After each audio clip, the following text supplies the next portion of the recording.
Le pape Léon semble déterminé à mettre fin à la première phase initiale de son pontificat et a commencé à prendre des décisions importantes. Il a convoqué tous les cardinaux, ceux qui sont à Rome et ceux qui vivent à l'étranger, à un consistoire extraordinaire qui aura lieu les 7 et 8 janvier prochains, juste après la clôture de l'année jubilaire. Il les a convoqués pour les écouter. C'est là un véritable exercice de synodalité, l'écoute. Il n'a pas convoqué un groupe restreint de consultants, mais tout le monde.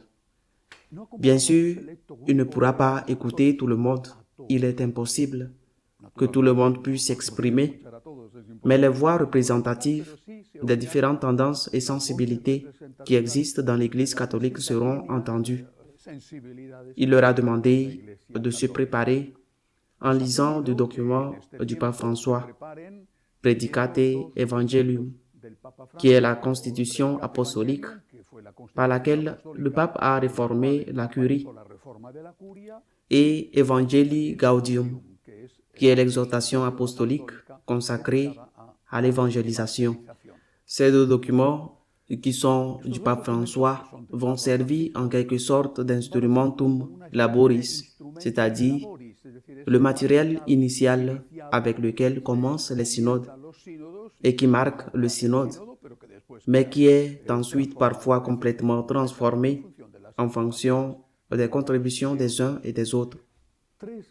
3 grands thèmes figurent, pour autant que l'on sache, à l'ordre du jour de cette réunion extraordinaire de ce consistoire.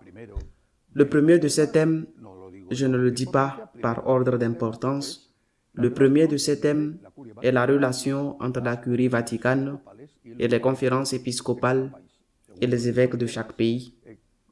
Le deuxième de ces thèmes concerne la célébration de la messe selon le rite traditionnel. Et troisièmement, peut-être le plus délicat et certainement le plus conflictuel, quelle est la portée de la synodalité? Jusqu'où peut-on aller? J'ai l'impression qu'il n'y aura aucun problème sur le premier sujet. Concernant la liturgie traditionnelle, j'ai le sentiment qu'un accord sera trouvé sans que cela implique l'abrogation des traditions chères au pape François, mais en donnant quelque sorte un répit à ceux qui souhaitaient continuer à célébrer la messe traditionnelle. Le débat portera sur la synodalité. La synodalité comprise comme écoute ne pose aucun problème et personne n'a la moindre objection à ce sujet. Le problème réside dans la synodalité comprise comme la participation de tous au gouvernement de l'Église. Le second concile du Vatican a été très clair à ce sujet. Il a établi, en lien avec le sacrement de l'ordre, dont les évêques sont les détenteurs suprêmes, ce que nous appelons les munera ou les munus, c'est-à-dire les missions, les services que les ministres ordonnés doivent offrir à la communauté. Le service d'enseigner, par exemple, les homélies, le service de sanctifier, la célébration des sacrements, mais aussi le service de gouverner, qui est essentiel, tout comme les deux autres, pour le bon fonctionnement de l'Église et pour que l'Église puisse accomplir sa mission.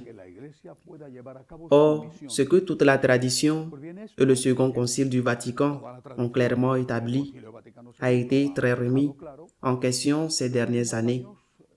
Un courant interne, même au sein du droit canonique, soutient que ce service de gouvernement n'est pas nécessairement lié au sacrement de l'ordre, mais dépend de la personne à qui le pape souhaite le confier et que, par conséquent, le pape pourrait confier une mission de gouvernement dans l'Église à un laïc, non pas à un prêtre, mais à un laïc. C'est ce qui pose problème. En 1970, déjà, le jeune théologien Joseph Ratzinger écrivait un livre qui marquait en quelque sorte le début de sa rupture avec le courant libéral auquel il avait adhéré et qui avait fortement influencé le Second Concile du Vatican. Quand il a vu ce qui se passait après le concile, Joseph Ratzinger a commencé à se détacher de ce courant libéral et a publié un livre, je le répète, en 1970, il y a déjà longtemps, peu après la fin du concile, intitulé « Démocratie dans l'Église, possibilités et limites ». Jusqu'où peut-on aller dans la démocratisation de l'Église? C'est la question qui fait débat dans le contexte de la synodalité. Non pas l'écoute, mais les votes. Dans un conseil épiscopal, dans un conseil pastoral, dans une paroisse, dans un conseil économique, dans une paroisse où il y a des laïcs et où se trouvent l'évêque ou les prêtres, le vote du laïc a-t-il la même valeur que celui du prêtre? Le prêtre est un membre parmi d'autres qui devra accepter ce que la majorité vote, non seulement sur les questions liturgiques, mais aussi, par exemple, sur le contrôle des homélies. Vous, mon père, vous ne pourrez pas prêcher ce que vous considérez bon, mais ce que nous, en tant que conseil, déciderons que vous devez prêcher. Quelle sera la situation de l'Église et des prêtres? Je le répète, c'est là le grand débat. La démocratisation de l'Église. Et même si la question allemande ne figure pas parmi les 3 thèmes qui seront abordés, personne ne doute qu'il s'agit non seulement de l'Allemagne, mais surtout de l'Allemagne. Les statuts de ce nouvel organisme synodal ne s'appelleront plus conseil, mais conférence. Il s'agit d'un organisme synodal dans lequel il y aura 2 laïcs pour chaque évêque présent et où tous auront le même droit de vote. Par conséquent, si l'évêque dit, mis à part le fait que tous les laïcs ne sont pas d'accord, mais même dans le cas où tous les évêques seraient d'accord pour dire que cela ne peut être approuvé, si la majorité à 2 contre 1 des laïcs décide que cela doit être approuvé, alors cela sera approuvé et les évêques devront le faire. C'est un problème très grave. Un écrivain de renom, George Beigel, est surtout connu pour sa relation étroite avec Saint Jean-Paul II, un magnifique livre où il le présente comme le pape de l'espoir, et pour sa relation étroite avec Benoît XVI. Il vient de publier, ou du moins, je l'ai lu cette semaine, un article très intéressant où il dit que l'Église allemande est au bord du précipice. Et dans cet article, Beigel conclut en disant que la situation désastreuse en Allemagne ne peut rester indéfiniment sans réponse de la part de Rome. Beaucoup disent qu'on ne peut plus continuer ainsi et craignent qu'on en arrive à une sorte de compromis politique dans lequel vous cédez un peu, je cède un peu. Mais si ces concessions portent atteinte à quelque chose d'essentiel, comme je l'ai mentionné la semaine dernière, cela pourrait faire du Vatican un complice de la corruption, c'est-à-dire du démantèlement de l'Église, car il est naïf de penser que ce qui se passe en Allemagne n'aura pas d'influence sur le reste du monde tôt ou tard. Nous avons donc devant nous un consistoire très intéressant et nous verrons ce qu'il donnera. Il est excellent que le pape réunisse tous les cardinaux pour les écouter et il est excellent que les questions soient soulevées ouvertement, non plus dans le but d'élire un nouveau pontife, comme c'est le cas dans les jours précédents, le conclave, mais simplement pour discuter, évangéliser et mettre fin aux divisions internes. Que faire de ces problèmes, des 3 que j'ai mentionnés et d'autres qui pourraient apparaître? Un autre sujet important cette semaine a fait référence à une nomination. Il ne s'agit pas d'une nomination comme les autres, mais bien de celle du nouvel archevêque de New York, Donald Hicks. Jusqu'à présent, il était évêque du Juillet, un diocèse situé dans la banlieue de Chicago. Hicks a été vicaire général et évêque auxiliaire du cardinal Cupic, soutenu par le cardinal Cupic. Et c'est donc avec cette étiquette d'homme de Cupic qu'il est présenté aux médias. C'est un homme de Cupic qui va occuper le siège principal, sinon le plus important, celui de Los Angeles. Du point de vue de l'influence, le siège épiscopal des États-Unis, qui est New York, et qui est en outre très probablement un futur cardinal. La nomination de Hicks nous indique donc quel est le profil de l'évêque et du cardinal que souhaite le pape Léon. Quelle est sa biographie? Prêtre diocésain de Chicago, il ressent à un moment donné un appel fort et se tenir aux côtés des plus démunis et obtient de son évêque, de son archevêque cardinal, le cardinal George, un homme que certains confondent, un homme profondément fidèle et profondément conservateur. Le cardinal lui accorde alors la permission d'aller diriger une mission, une institution qui s'occupe des orphelins. Je suppose qu'elle existe toujours. Son siège se trouvait au Salvador, mais elle couvrait toute l'Amérique centrale. Là-bas, pendant plusieurs années, il accomplit un travail exceptionnel.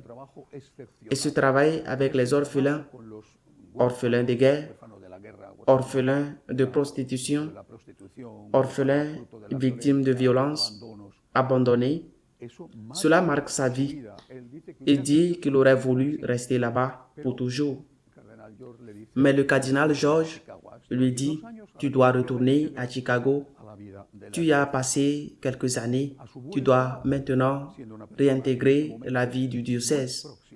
À son retour, étant à ce moment-là une personne très proche du cardinal George, celui-ci présente sa démission, meurt peu après d'un terrible cancer et est remplacé par le cardinal Cupic, qui se retrouve avec un diocèse marqué par son prédécesseur, conservateur, et qui cherche une personne capable de faire le lien. Et cette personne est précisément Hicks, avec son expérience de monde pauvre, de situations sociales parfois extrêmes. Le sauveur qui était à l'époque le sauveur des maras salvatruchas, où les orphelins se comptaient par centaines. Il choisit cet homme comme vicaire général. Il exerce cette fonction pendant 5 ans. Il sert de pont entre les prêtres conservateurs et lui, qui n'est absolument pas conservateur, mais au contraire, l'un des représentants de l'aile la plus libérale. Et ce fut une décision sage. Nous allons choisir une personne qui fera un peu le pont avec ceux qui, a priori, me rejettent. Il reste 3 ans comme vicaire général, puis 2 ans supplémentaires comme évêque auxiliaire. Au total 5 ans. Au bout de 5 ans, ce qui est assez rare, surtout 2 ans seulement comme évêque auxiliaire, Cupic le met hors jeu. Il lui confie un diocèse suffragant voisin, une ville proche de Chicago, mais le met hors jeu pour nommer quelqu'un qui lui est plus proche. Qu'a fait Monseigneur Hicks à Joliet pendant cette période? Il a consacré du temps au renouveau eucharistique. Il a insisté sur la nécessité de l'Eucharistie. Il a été très respectueux de la célébration de la liturgie traditionnelle et il n'a rien fait qui puisse compromettre. Il n'a fait aucune déclaration qui puisse compromettre de quelque manière, que ce soit le dogme ou la morale de l'Église. C'est pourquoi, lorsque cette nomination a été annoncée, plusieurs éditorialistes conservateurs aux États-Unis et à l'étranger se sont réjouis à l'annonce qui allait remplacer le cardinal Dolan à New York. Mais il faut également préciser qu'il était l'un des signataires parmi les évêques qui ont signé la lettre demandant de ne pas appliquer l'interdiction de communier aux politiciens qui avaient publiquement soutenu l'avortement, dont le président Biden de l'époque.